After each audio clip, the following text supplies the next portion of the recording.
तो गाइस देखो, mobile phones बहुत सारे मार्केट में और उनमें बहुत सारी रैम। जी हाँ, मतलब 4 GB से लेके और 24 GB रैम तक दोस्तों, इतने सारे ऑप्शंस फैले हुए हैं ना मार्केट में। और ब्रांड्स भी चिल्ला चिल्ला के बोलते हैं भैया वर्चुअल रैम भी है इसमें, रैम बूस्ट कर सकते हो आप, रैम प्लस वाला ऑप्शन है और रैम पता नहीं प्रो अल्ट्रा, जो भी दोस्तों को मालूम चलते हैं सब चीजें। भाई आखिर कितनी रैम चाहिए आपको? आज का ये वीडियो आगे राय को शेयर करते हुए थोड़ा इसी के बारे में बात करते हैं कि for different kinds of people how much RAM do you really need in your smartphone. आज आप इस वीडियो देखेंगे ना तो आपको एकदम पूरी क्लैरिटी से सब कुछ साफ साफ मालूम चलने वाला है। नमस्कार दोस्तों, मेरा नाम है गौरव, आप देख रहे हैं टेक्निकल गुरुजी। चलिए शुरू करते हैं। तो पहले ना क्विकली समझ लेते हैं कि रैम क्या है भाई, और मतलब क्या काम करती है फोन में रैम। तो भाई रैम जो है it's kind of a temporary storage. कोई भी ऐप या गेम जब आप रन करते हो तो वो मेन मेमोरी से लोड होता है रैम में, उसमें स्टे करता है while you use it and that's about it. अब जितनी ज्यादा रैम होगी इसका मतलब ये है कि आप उतनी ज्यादा प्रोसेसेस को एक साथ रन कर सकते हो, बैकग्राउंड में वो चल सकती हैं बिना क्लियर हुए। बेसिक सा फंडा है। अब देखो दोस्तों, रैम में जहां पे हम बात करते हैं अलग अलग कैपेसिटीज की ना, तो मैं बोलूंगा आज के टाइम में 4 GB से कम का तो ऑप्शन डिलीट ही मार दो। मतलब रेयरली फोन आते हैं, एकदम अफोर्डेबल है तो ठीक है, उस प्राइस में तो यार क्या ही मिलेगा, तो ठीक है 2 GB 3 GB कभी कभी हो जाता है, but 4 GB is the standard right now for RAM, minimum वाला। अब हम बात करेंगे 4, 6, 8, 12, 16 ऐसे जाते हुए कि कौन सी रैम जो है वो किस किस के लिए ठीक है। दोस्तों देखो, अगर आपके पास में एक फ़ोन लेने का प्लान कर रहे हो और 4 GB रैम वाला एक फ़ोन लेने का प्लान कर रहे हो, तो मैं बोलूँगा फॉर बेसिक टास्क्स। और बेसिक से मेरा मतलब है बेसिक टास्क्स। व्हाट्सएप यूज़ करते हो, इंस्टाग्राम यूज़ करते हो, फेसबुक यूज़ करते हो, बहुत हल्की फुल्की गेमिंग करते हो, दिस दैट, मोटा मोटी इतनी सारी चीज़ें आपके फ़ोन में रहती है ना, तो ठीक है। उसके ऊपर जाओगे ना तो भैया फ़ोन दिक्कत देगा, वो बार बार ऐप्स रीलोड होंगी आपकी, इट विल शो यू थोड़ा सा साइन ऑफ स्लोनेस, मतलब स्मूथ एक्सपीरियंस नहीं मिलेगा आपको 4 GB रैम में, लेकिन हाँ काम चल जाएगा फॉर एकदम बेसिक यूजेज। दोस्तों एक लेवल ऊपर जाते हैं, अगर 6 GB रैम वाले अगर हम फोन्स की बात कर ले तो ये थोड़ा सा और एनहांस कर देगा आपके एक्सपीरियंस को इन टर्म्स ऑफ कि ठीक है आपने गूगल मैप वगैरह यूज करना है भैया, ऐसा नहीं 4 GB वाले में नहीं चलेगा गूगल मैप, तो उसमें चलेगा, बट मतलब 6 GB वाला थोड़ा सा और स्टेबल, थोड़ा और आपको स्मूथ एक्सपीरियंस देगा। थोड़ी बहुत लाइट गेमिंग भी करनी है वो भी आप कर सकते हो, but then again not really ideal in terms of कि मतलब भैया स्मार्टफोन में ना मक्खन वाला मजा आ रहा है, वो आपको 6 GB रैम वाले फोन के अंदर भी कहीं ना कहीं एक अड़चन महसूस होगी। आप हाई एंड गेम्स वगैरह अगर खेलना चाह रहे हो तो मजा नहीं आने वाला है, तो मतलब थोड़ा सा इशू रहेगा आपको 6 GB वाले रैम वाले फोन में भी, बट मोस्ट केसेस में for most users should be fine अगर आपका यूजेज लाइट साइड में है तो। अब दोस्तों एक लेवल अगर हम ऊपर जाते हैं ना तो आती है 8 GB रैम, और मैं बोलूंगा 8 GB RAM is the sweet spot. Sweet spot से मेरा मतलब ये है 90% of mobile users let's say उनकी सारी रिक्वायरमेंट्स 8 GB रैम के साथ में पूरी हो जाती हैं। इन टर्म्स ऑफ आपको मल्टीटास्किंग करनी है कोई दिक्कत नहीं आएगी, आपको हैवी गेम्स भी खेलने हैं कोई दिक्कत नहीं आएगी, आपको बैकग्राउंड में ऐप्स को रन करवाना है, मतलब 8 GB RAM is that sweet spot जहां पे आपकी सारी रिक्वायरमेंट्स पूरी हो रही हैं। ऐसा नहीं लगेगा आपको कभी भी कि यार मेरा फोन इतना थका क्यों चल रहा है, अनलेस फिर आपने पता नहीं भैया कितनी ही एप्लीकेशन खोल लिया है। But I am just saying 90% of the people under most scenarios they will be really happy with 8 GB RAM.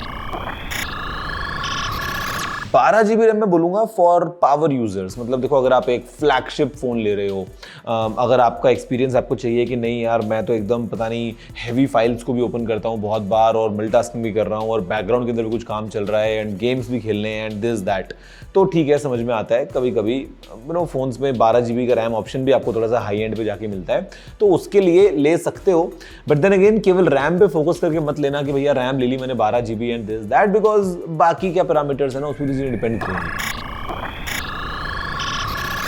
तो देखो 16 GB एंड फिर 16 के ऊपर फिर 18 और 24 और ये सब, मैं बोलूंगा यार देखो गिमिक ही है to be honest, unless you are clearly pushing all the limits कि आप मोबाइल फोन को मोबाइल फोन नहीं कंप्यूटर की तरह यूज कर रहे हो कि मतलब बैकग्राउंड में वीडियो रेंडर हो रहा है और पता नहीं मतलब आपने क्या बना दिया है फोन का, तब तो जाके 16 GB RAM and all this sounds really good, but to be honest practically कोई फायदा नहीं है। मतलब 24 GB रैम का क्या कर लोगे फोन में? 24 GB रैम का कुछ नहीं होता उससे।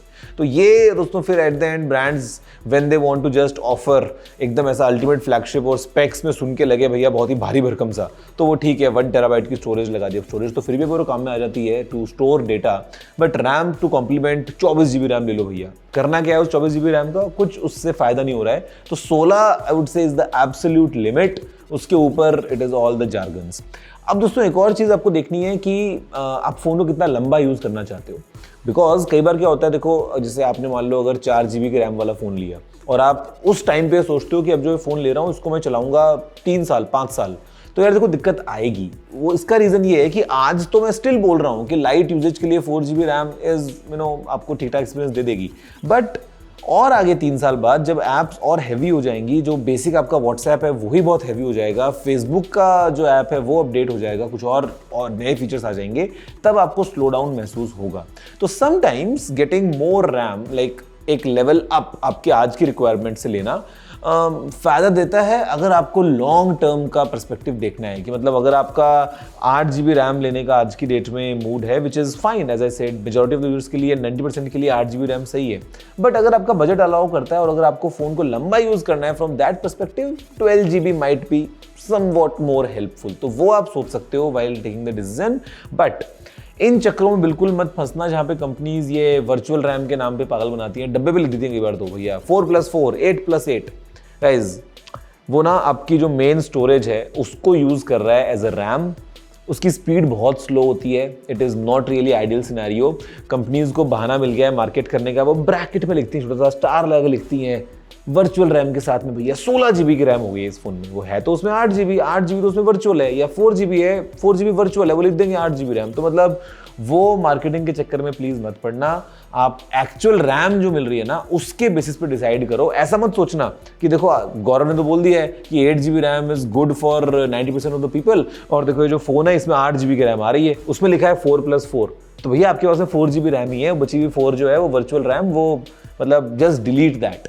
तो ये सोचो दोस्तों, मेरे ख्याल से अभी आपको समझ में आ गया होगा कि आपकी रिक्वायरमेंट के हिसाब से कौन सा परफेक्ट पिक हो सकता है, the combination of RAM and storage all together, and या दैट्स प्रीटी मच इट। अब ये सब था केवल एंड्रॉयड के लिए। एप्पल के लिए कहानी अलग है, बिकॉज एप्पल की रैम अलग तरीके से काम कर रही है, and it's a different story all together. यहाँ पे तो इनफैक्ट आप कौन सा चूज कर सकते हो, ये थोड़ा है कि आईफोन आपको चाहिए 16 Pro Max और उसमें आपको मिलेगा 8 GB RAM plus 128 GB storage इतने का और 12 GB रैम इतने का, वो तो आप चूज भी नहीं कर सकते हो। तो यहाँ पे सारी कहानी एंड्रॉयड के लिए थी। आई होप कि आपको पसंद आया होगा। वैसे आप मुझे बताओ कि अभी आपके फोन में करंटली कितने GB की रैम है? अगर आपको दोस्तों मेरा एग्जांपल दूं तो मतलब अपने करंट का नहीं, करंट तो ठीक है जो भी बेस्ट मिलता है। पुराने टाइम की अगर आपको बात करता हूं तो जब से रैम का कॉन्सेप्ट ये सब आया था ना, तो मेरे पास में एक फ़ोन जिसमें 256 MB रैम था, वो फ़ोन मैंने यूज़ किया है। मैंने 512 MB वाला फ़ोन भी यूज़ किया है। एंड आई रिमेंबर सैमसंग का गैलेक्सी S2 आया था, उसमें 1 GB की रैम थी, and it was such an amazing feeling कि अरे आपके फ़ोन में 1 GB की रैम है। तो वहाँ से शुरुआत करते करते सोचो S2 में 1 GB रैम, और आगे बढ़ते बढ़ते आज हम कहाँ कहाँ पहुँच गए हैं। आप बताओ वैसे what's your RAM right now? नीचे कमेंट करते हुए, लाइक और शेयर करते हुए। मैं आपसे मिलता हूँ अगले वीडियो में। फिलहाल इतना ही। जय हिंद, वंदे मातरम।